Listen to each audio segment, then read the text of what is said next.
ಅಂಜನಾದ್ರಿ ಬೆಟ್ಟದಲ್ಲಿ Appu versus Darshan fans war ಮುಂದುವರಿತಾ ಇದೆ. ದರ್ಶನ್ ಫ್ಯಾನ್ ಅವರ ಫೋಟೋ ಹಿಡ್ಕೊಂಡು ಅಂಜನಾದ್ರಿ ಬೆಟ್ಟ ಹತ್ತುತ್ತಾ ಇದ್ರು, ಜೈಕಾರ ಹಾಕ್ತಾ ಇದ್ರು. ಅಪ್ಪು ಫ್ಯಾನ್ಸ್ ಬಿಡ್ತಾರಾ? ಅಪ್ಪುಗೆ ಜೈಕಾರ ಹಾಕಿದ್ರು. ಇದೇ ವಿಚಾರಕ್ಕೆ ಸಂಬಂಧಪಟ್ಟಂತೆ ಫ್ಯಾನ್ಸ್ ಮಧ್ಯೆ ವಾರ್ ಆಗಿದೆ. ಘೋಷಣೆ ಕೂಗುವ ವಿಚಾರಕ್ಕೆ ಸಂಬಂಧಪಟ್ಟಂತೆ ಕೊಪ್ಪಳದ ಅಂಜನಾದ್ರಿ ಬೆಟ್ಟದಲ್ಲಿ ನಡೆದಂತಹ ಘಟನೆ ಇದು. ದರ್ಶನ್ ಫೋಟೋ ಹಿಡ್ಕೊಂಡು ದರ್ಶನ್ ಫ್ಯಾನ್ಸ್ ಜೈಕಾರ ಕೂಗ್ತಾ ಇದ್ರು. ಅಷ್ಟೊತ್ತಿಗೆ ಅಪ್ಪು ಫ್ಯಾನ್ಸ್ ಕೂಡ ಬಂದ್ರು. ಅವ್ರಿಗಿಂತಲೂ ಹೆಚ್ಚಾಗಿ ಘೋಷಣೆ ಕೂಗೋದಕ್ಕೆ ಪ್ರಾರಂಭ ಮಾಡಿದ್ರು. ಪೈಪೋಟಿಗೆ ಬಿದ್ದು ಘೋಷಣೆ ಕೂಗಿದ್ದಾರೆ ಅಭಿಮಾನಿಗಳು.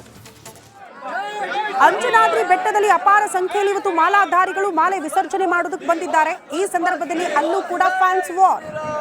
ದರ್ಶನ್ ಪರ ಅವರ ಫ್ಯಾನ್ಸ್ ಫೋಟೋ ಹಿಡ್ಕೊಂಡು ಬೆಟ್ಟ ಹತ್ತೋದಕ್ಕೆ ಮುಂದಾಗಿದ್ದಾರೆ.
ಈ ಬಗ್ಗೆ ಮತ್ತಷ್ಟು ಡೀಟೇಲ್ಸ್ ಅನ್ನ ಕೊಡ್ತಾ ಹೋಗ್ತಾರೆ ನಮ್ಮ ಪ್ರತಿನಿಧಿ ಈರಯ್ಯ ಹಿರೇಮಠ ದೂರವಾಣಿ ಸಂಪರ್ಕದಲ್ಲಿ. ಈರಯ್ಯ, ಏನಾಯ್ತು ಎಕ್ಸಾಕ್ಟ್ಲಿ? ಬಟ್ ಅಂಜನಾದ್ರಿ ಬೆಟ್ಟದಲ್ಲೂ ಕೂಡ ಫ್ಯಾನ್ಸ್ ವಾರ್ ಬೇಕಿತ್ತ ಅನ್ನೋದು ಪ್ರಶ್ನೆ ಈ ದೃಶ್ಯ ನೋಡಿದ್ರೆ.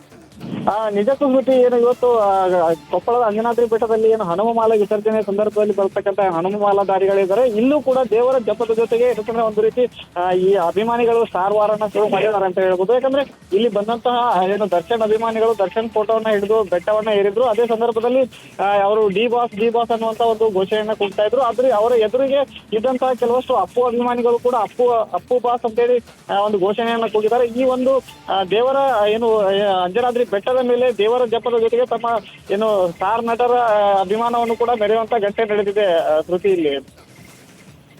ಓಕೆ ಈರಯ್ಯ, ಧನ್ಯವಾದಗಳು ತಮ್ಮೆಲ್ಲ ಮಾಹಿತಿಗೆ. ಒಟ್ನಲ್ಲಿ ನಮಗೆಲ್ಲ ಗೊತ್ತು, ಪುನೀತ್ ರಾಜ್ಕುಮಾರ್ ಬದುಕಿದ್ದಾಗ ಈ ರೀತಿ ಫ್ಯಾನ್ಸ್ ವಾರ್ ಎಲ್ಲ ಆಗ್ತಾ ಇದ್ದಾಗ ಅವರೇ ಸೈಲೆಂಟ್ ಮಾಡ್ಬಿಡೋರು ಫ್ಯಾನ್ಸ್ನ.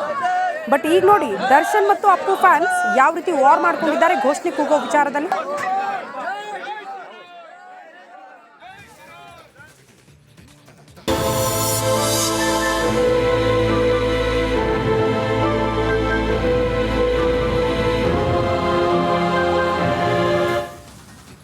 ಹೆಂಡತಿ ಕಾಟಕ್ಕೆ ಬೇಸತ್ತು ಅತುಲ್ ಆತ್ಮಹತ್ಯೆಗೆ ಶರಣಾಗಿದ್ದಾರೆ. ಈಗ ಬರೀ ರಾಜ್ಯ ಮಾತ್ರ ಅಲ್ಲ, ದೇಶದಾದ್ಯಂತಲೂ ಕೂಡ ಈ ಪ್ರಕರಣ ದೊಡ್ಡ ಮಟ್ಟದ ಸದ್ದು ಸುದ್ದಿಗೆ ಕಾರಣ ಆಗ್ತಾ ಇದೆ. ಎಷ್ಟರ ಮಟ್ಟಿಗೆ ಅಂದ್ರೆ ಸುಪ್ರೀಂ ಕೋರ್ಟ್ನ ಗಮನ ಸೆಳೆದ್ಬಿಟ್ಟಿದೆ ಈ ಪ್ರಕರಣ.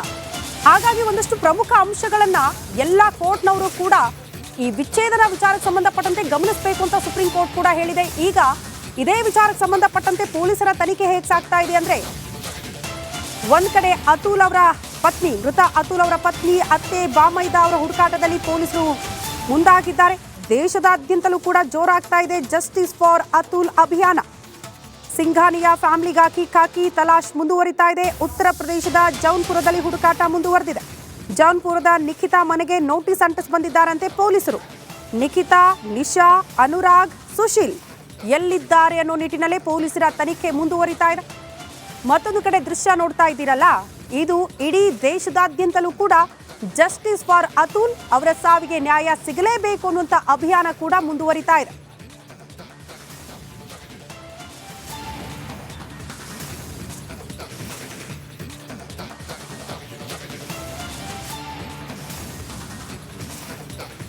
ಅತುಲ್ ಆತ್ಮಹತ್ಯೆ ಕೇಸ್ಗೆ ಸಂಬಂಧಪಟ್ಟಂತೆ ಡೆತ್ ನೋಟ್ನಲ್ಲಿ ಉಲ್ಲೇಖ ಆಗಿರುವಂತಹ ಅಂಶಗಳಿಗೆ ಸಂಬಂಧಪಟ್ಟಂತೆ ಎಷ್ಟರ ಮಟ್ಟಿಗೆ ಹಿಂಸೆ ಕೊಟ್ಟಿದ್ದಾರೆ ಪತ್ನಿ ಮತ್ತು ಪತ್ನಿಯ ಕುಟುಂಬಸ್ಥರು ಅನ್ನೋದನ್ನ ಸವಿವರವಾಗಿ ಡೆತ್ ನೋಟ್ನಲ್ಲಿ ಅತುಲ್ ಅದನ್ನ ಪ್ರಸ್ತಾಪ ಮಾಡಿದ್ದಾರೆ. ಜೊತೆಗೆ ಅದರ ವಿಚಾರಕ್ಕೆ ಸಂಬಂಧಪಟ್ಟಂತೆ ಕೂಡ ಅವರು ಒಂದಷ್ಟು ಬೇಡಿಕೆಗಳನ್ನ ಮುಂದಿಟ್ಟಿದ್ದಾರೆ.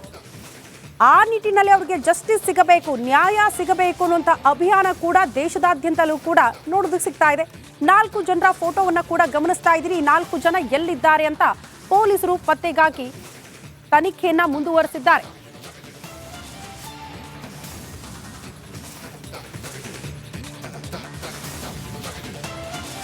ಈ ಬಗ್ಗೆ ಮತ್ತಷ್ಟು ಡೀಟೇಲ್ಸ್ ಅನ್ನ ಕೊಡ್ತಾ ಹೋಗ್ತಾರೆ. ಬೇರೆ ಬೇರೆ ಆಯಾಮಗಳಲ್ಲಿ ಮಾಹಿತಿ ಕೊಡೋದಕ್ಕೆ ನನ್ನ ಇಬ್ಬರು ಸಹೋದ್ಯೋಗಿಗಳು ಕೂಡ ನೇರ ಸಂಪರ್ಕದಲ್ಲಿ ಜಾಯ್ನ್ ಆಗ್ತಿದ್ದಾರೆ. ಒಂದು ಕಡೆ ಅರವಿಂದ್ ಇದ್ದಾರೆ, ಮತ್ತೊಂದು ಕಡೆ ನಾಗೇಂದ್ರ ಬಾಬು ಕೂಡ ಇದ್ದಾರೆ. ನಾಗೇಂದ್ರ ಬಾಬು, ರಿಪಬ್ಲಿಕ್ ಕನ್ನಡ ಸುದ್ದಿ ಬರ್ತಾ ಇದ್ದಂತೆ ಅತಿ ದೊಡ್ಡ ಅಭಿಯಾನ ಮಾಡೋದಕ್ಕೆ ಶುರು ಮಾಡಿದ್ವಿ. ಸತ್ಯಾಸತ್ಯತೆ ಏನು ಈ ಪ್ರಕರಣದಲ್ಲಿ ಅನ್ನೋದನ್ನ ಭೇದಿಸೋದಕ್ಕೆ ಮುಂದಾದ್ವಿ. ಓವರ್ ಆಲ್ ಈ ಪ್ರಕರಣವನ್ನ ಒಂದ್ಸಾರಿ ರೀಕಾಲ್ ಮಾಡೋದಾದ್ರೆ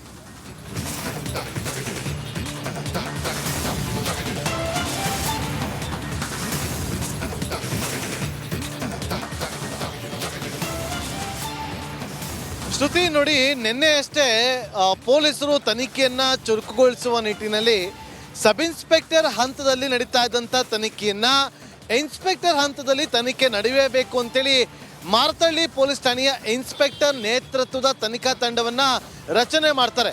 ಪ್ರಮುಖವಾಗಿ ಈಗ ಅತುಲ್ ಆತ್ಮಹತ್ಯೆ ಪ್ರಕರಣವನ್ನ ತನಿಖೆ ಮಾಡ್ತಾ ಇರುವಂಥ ಪೊಲೀಸರು ತನಿಖೆಯನ್ನ ಚುರುಕುಗೊಳಿಸಿದ್ದು 2 ತಂಡಗಳು, ಒಂದು ಕಡೆ ಬಿಹಾರಕ್ಕೆ ತೆರಳಿದ್ದು, ಮತ್ತೊಂದು ಕಡೆ ಉತ್ತರ ಪ್ರದೇಶದ ಜೌನ್ಪುರಕ್ಕೆ ಒಂದು ತಂಡ ತೆರಳಿದೆ.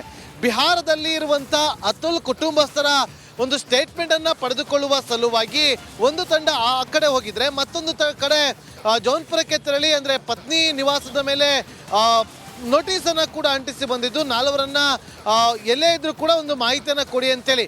ಹಾಗಾಗಿ 2 ಭಾಗದಲ್ಲೂ ಕೂಡ ತೀವ್ರ ತನಿಖೆಯನ್ನು ನಡೆಸ್ತಿರುವಂಥ ಸಂದರ್ಭದಲ್ಲಿ ಪ್ರಮುಖವಾಗಿ ಕುಟುಂಬಸ್ಥರು ಹೇಳಿಕೆಯನ್ನ ಪಡೆದುಕೊಂಡಿರುವಂಥ ಪೊಲೀಸರು ನೋಡಿ, ಇಲ್ಲಿಯವರೆಗೂ ಸುಮಾರು 40 ಬಾರಿ ಕೇವಲ ಕೋರ್ಟ್ಗೆ ಹಾಜರಾಗೋದಕ್ಕೆ ಸಲುವಾಗಿ ಅತುಲ್ ಟ್ರಾವೆಲ್ ಅನ್ನ ಮಾಡಿದ್ರು ಅಂತೇಳಿ ಅವರ ತಾಯಿ ರಿಪಬ್ಲಿಕ್ಗೆ ಮಾತಾಡುವಂಥ ಸಂದರ್ಭದಲ್ಲಿ ಕಣ್ಣೀರು ಹಾಕ್ತಾ ಈ ವಿಚಾರವನ್ನ ಪ್ರಸ್ತಾಪ ಮಾಡಿದ್ರು.